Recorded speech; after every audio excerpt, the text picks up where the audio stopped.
Good morning children, Sairam. I again welcome you all to the online classes of economics. Children, today I again going to start with the chapter number 3rd, that is national income and related aggregates. This is the third video of this chapter, and in the previous two videos we have successfully learned some of the most important topics of this chapter. We have already finished up with the concept of national income, domestic and national concept of income, gross and net concept of domestic product and market price and net of factor cost, various aggregates related to the national income, and thereafter we have learned the various conversion from gross to net and from net to gross, the corresponding conversion from domestic to national and from national to domestic, and at last market price to factor cost and factor cost to market price. We guys have already learned there are 4 aggregates in the domestic concept and 4 aggregates in the national concept. So with this conversion from gross to net, net to gross, domestic to national, national to domestic, market price to factor cost, and from factor cost to market price, we can easily convert one aggregate into the another aggregate. So today we guys will learn the two topics what we have left with this with this chapter, that is nominal GDP and real GDP, and at last GDP and welfare. So dear children, today we will learn the nominal and real GDP and welfare. And one thing I want to clear here, that both the these topics are very important from the exam point of view. If you see the previous year, the last year board examination, you will definitely find a question of 4 marks between to differentiate national income at current prices and national income at constant prices. So let's learn with these topics, and just to take ahead this chapter, we guys will learn this topic today, and it will very helpful from the exam point of view also. So children, with this slide we are going to start the nominal income and nominal GDP and real GDP. Now let's first with the learn the nominal GDP. What is nominal GDP, dear children? It refers to GDP. Nominal GDP refers to GDP at current prices. It is the market value of all the final goods and services produced within the domestic territory of a country during a period of an accounting year, as estimated using the current year prices. Now one thing is very important to understood here, that we have already finished up with the concept of GDP. Now when we talking about the definition part, the definition of GDP is also same with the definition of nominal GDP as well as for the real GDP, but both the definition differentiates with each other with the concept of estimation. When at what basis we are estimating both the GDPs. So always understood, when we are estimating the nominal GDP, then we will take the prices of various goods and services of the same accounting year, at which year we are estimating the national income, or we are estimating the value of nominal GDP. But if we are estimating the real GDP, then we will take the prices of various goods and services of the base year.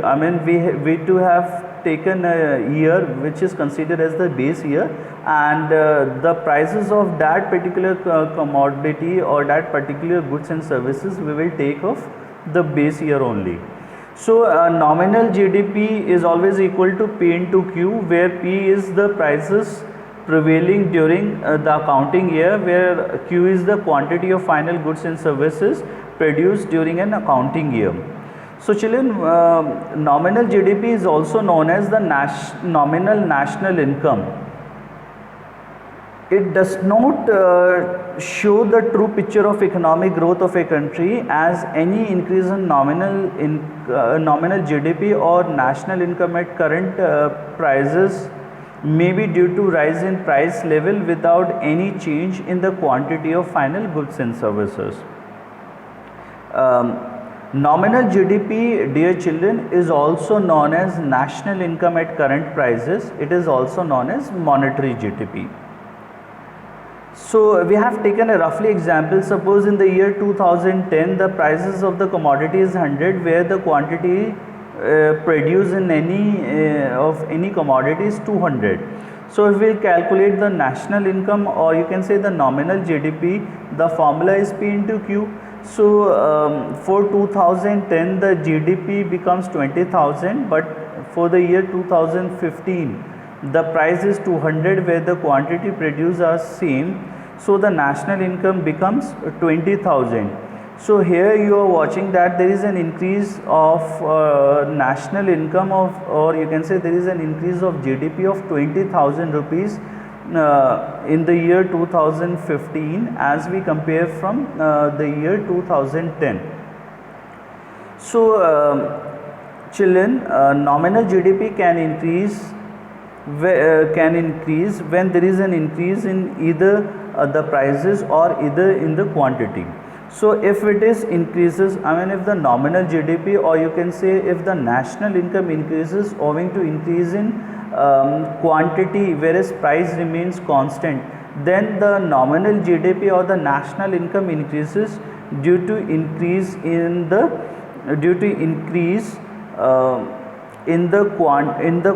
quantity of final goods and services. It shows the increase in nominal GDP owing to increase in output.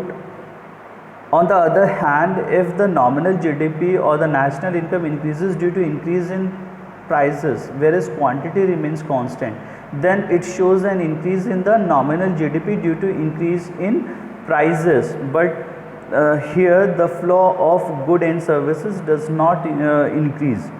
So it is merely a monetary increase in GDP, and it is of little significance. It does not causes any increase in the flow of goods and services in the economy.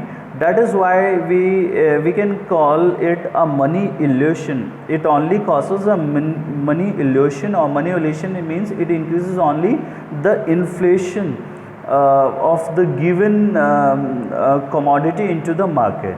So always understood, when the nominal GDP increases just because of increase in prices, then it does not show the true picture of economic growth. And always understood, nominal GDP 99% increases just because of increase in prices. So this all we have clear with the explanation. Now let's move it to the next GDP. Now let us talk about the real GDP. This is another measure of GDP. Real GDP, or we can call it national income at constant prices. It refers to GDP at current prices. Dear children, real GDP refers to GDP at constant prices. It is the market value of all the final goods and services produced within the domestic territory of a country during a period of an accounting year, as estimated using the base year prices. Now what is base year, dear children? Base year is considered as a normal year which is free from the price fluctuations. Presently 2011 to 12 is taken as the base year. If we are calculating the real GDP for any accounting year, then we will always take the prices of the base year, and we will take the 2011-12 as the base year. So real GDP is always equal to price of base year into Q, or you can reflect real GDP by P0 into Q1. You guys have already learned in the class 11 statics, whereas I have explained you the last chapter of static, that was the index number. And in index number we have successfully find out the various price index by all the three different methods. We have learned to find out the index number by the Lespier method, Paasche method and the Fisher method. There onwards we have the quantity as well as the prices of the base year we are representing with P0 and Q0, whereas the prices and the quantities of the current year or any estimating accounting year we are representing with the P1 and Q1. You can obviously write the formula with the same way. Real GDP is equals to P0. Here the prices we are taking of the base year, you can say that P0, or the quantity we are taking of the same year, of the same accounting year. So P0 into Q1 is also be the formula of the real GDP. So here I am written PB, which shows that the price of various goods and services in the base year, and Q is equals to the quantity of final goods and services produced during an accounting year. So children, real GDP is also known as real national income, and it is very important to understand that real GDP always shows the true picture of economic growth of a country, as any increase in real national income is due to the increase in the output only. You just see with the rough example, in the year 2010 I have taken the base year price as 100, where the quantity produced is 20,000. So the national income becomes 20,000, or you can say the real GDP becomes 20,000. But in the year 2015, when we are calculating the real GDP or the national income at constant prices, we obviously take the prices of the base year. Here 2010 I have taken as a base year, so the base year prices will remain same, that is 100. But here in the year 2015, the economy has produced 400 units, the quantities of 400 units. So if we calculating the national income, it becomes 40,000. So here you are watching that there is an increase in the national income by rupees 20,000. This increase is just because of increase in the flow of various goods and services. It is not just because of the increase in the prices. Here the prices remain same, but this increment of 20,000 rupees of GDP is just because of the increase in the flow of various goods and services. One thing I want to clear here, children, real GDP increases only when the quantity increases, keeping the price constant. So when there is an increase in real GDP, there is an increase in the flow of goods and services in the economy, and other things remain constant. Higher the level of GDP, if there is a higher level of GDP, then greater should be the availability of goods, greater should be the availability of various goods and services to the normal residents of a country, implying that the quality as well as the standard of life definitely improves. Obviously, this is a normal understanding. If the number of goods and services to be produced will be more, then more and more people will be satisfied, and they are getting their own goods at very easily. So that's all for the. So children, so far we have understood the concept of real and nominal national income. Again, with the conclusion point, I am going to revise the same topic. A national income estimates at the prices prevailing. It is called a national income at current prices, or we can call it a nominal national income also, or we can also call it a money national income, or we can also call it a national income at current prices. Similarly, when we are estimating the national income, which is measured on the basis of some fixed prices, say the prices prevailing at a particular point of time, or by taking a base year, is known as national income at constant prices, or real national income, or national income at constant prices. So we can also find out anything with, we can also find out the value of real GDP, nominal GDP, or any GDP deflector with this formula. Real GDP is always equals to nominal GDP divided by GDP deflector into 100. And what is GDP deflector? It is the ratio of nominal GDP in a year to real GDP of that year. GDP deflector measures the changes in the prices between the base year price and the current year prices. So children, let's take one numerical example which will clearly explain you the concept of nominal GDP as well as the real GDP. Here with this numerical example, I have taken 3 commodities. I have taken the commodities on the left hand side, thereafter the quantities produced in the year 2018-19, the current year prices, thereafter the base year prices, and further we are calculating the national income at current prices, which we call it a nominal GDP, and at last market price at the base year we will call it a real GDP or the national income at constant price. So wheat, cloth and milk, these are the three commodities we are taking with their own measurement unit. The quantity of wheat produces 100 kg, whereas the cloth manufactured is 500 meters, and milk which is been produced, that is 250 liter. So the prices of these commodities at the current year, in the year 2018 to 19 is 12 per kg for wheat, 10 per meter for cloth, and 12 per liter for milk. The same price for the base year is 7 per kg for wheat, 6 per meter for cloth and 8 per liter for milk. So when we are calculating the national income at current prices, it is 12,000 for wheat, 5,000 for cloth and 3,000 for milk.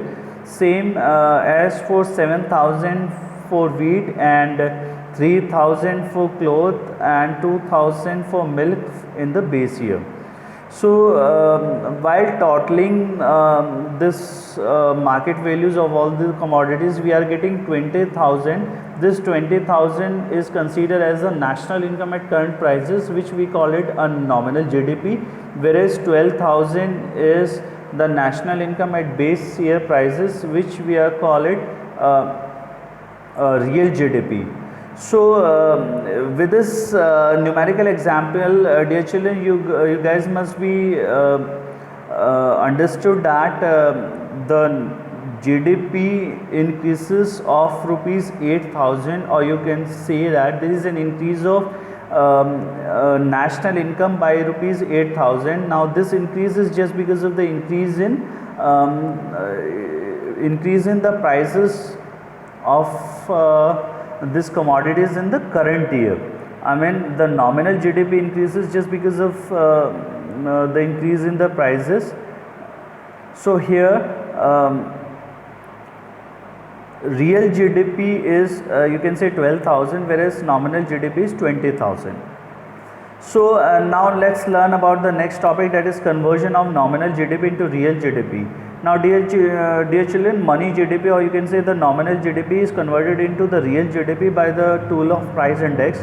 A price index is an index which shows the change or the price level between the two different time period. It is also known as GDP deflector. And what is GDP deflector? It refers to the ratio between GDP at current prices and GDP at the constant prices. The GDP or deflector or the price index explain you the differences of the prices between the two accounting year. Like in the previous or in the above illustration, we are calculating the national income for the year 2018 on the basis of the national income, or on the basis of the base year 2011-12 also. So with the above numericals, or with the above numerical example, I have cleared you how we are calculating the nominal GDP as well as real GDP, or national income at current prices, or national income at constant prices. So with the help of this formula, I mean the GDP deflector, which we call it a price index also, we will find out any value. So the formula says that when GDP at current prices divided by GDP at constant prices and multiplying by 100, we will get the value of price index.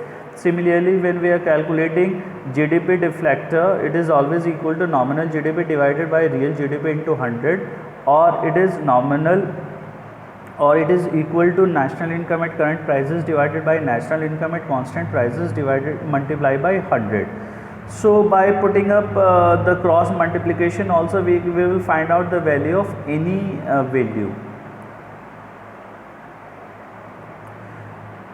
So now children, one thing is very important to understand, that how the GDP, the real GDP is considered as an index of the social welfare. So dear children, real GDP is considered as an index of the social welfare of the people. Welfare means sense of material used, sense of material well being used among the various people, or you can say that the welfare of the people is measured in terms of the availability of the various goods and services per person. If there is an increase in real GDP, it definitely shows an increase in the flow of various goods and services per person. As I just said, various flow of goods and services in the economy, and if the other things remain constant, this means that greater availability of goods per person, implying higher level of welfare, that is properly known as social welfare.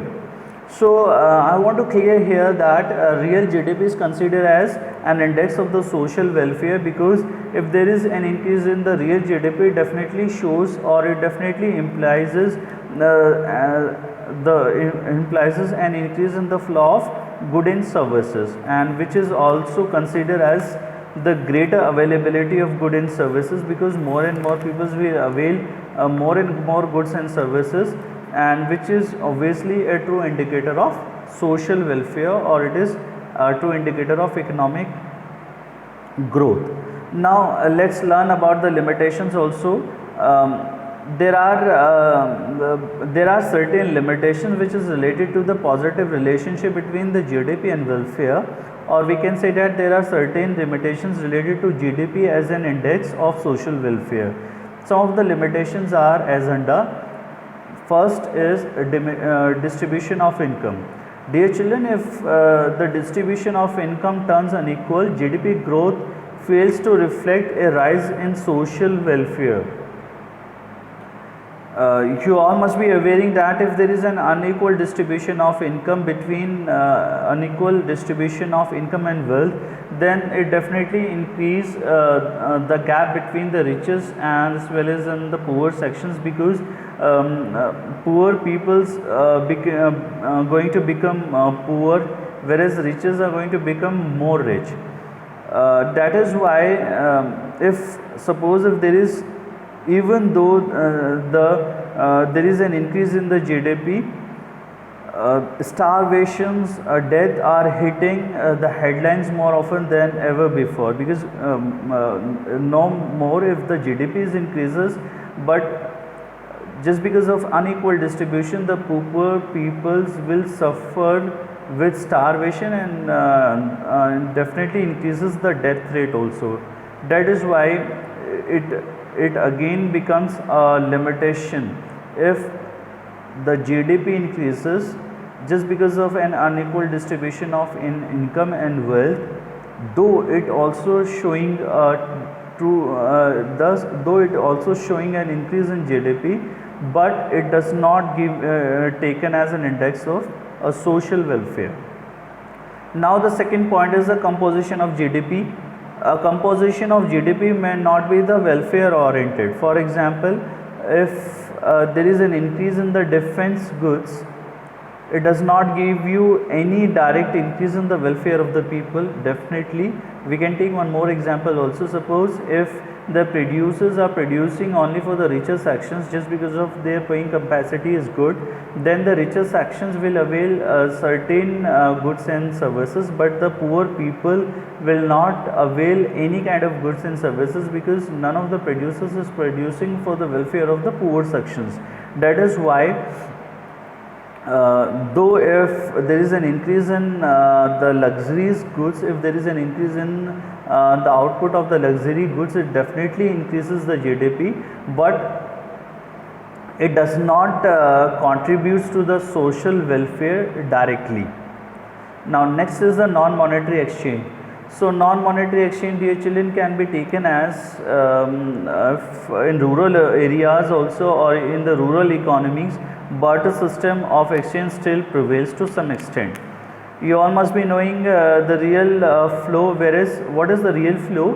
A household is giving their factor services to the firm, and firm is paying them the factors payment. Now the firms are paying to household in the form of various goods and services. This we call it factor payment. This we call it factor payment in kind rather than in cash. So all such transactions as remain unrecorded because we are not recorded anywhere. This just because of this the GDP remains underestimated, and just because of GDP, when it remains underestimated, it remains an appropriate index of social welfare. Now let's move to the fourth limitation. Fourth limitation is the externalities. What is externalities, dear children? Externalities refers to the benefits or harm of any activity caused by a firm or any individual for which they are not being paid or being penalized. So children, that's all for today. With this slide we are finishing up chapter number 3rd. In the next chapter we will learn the various method of estimating the national income.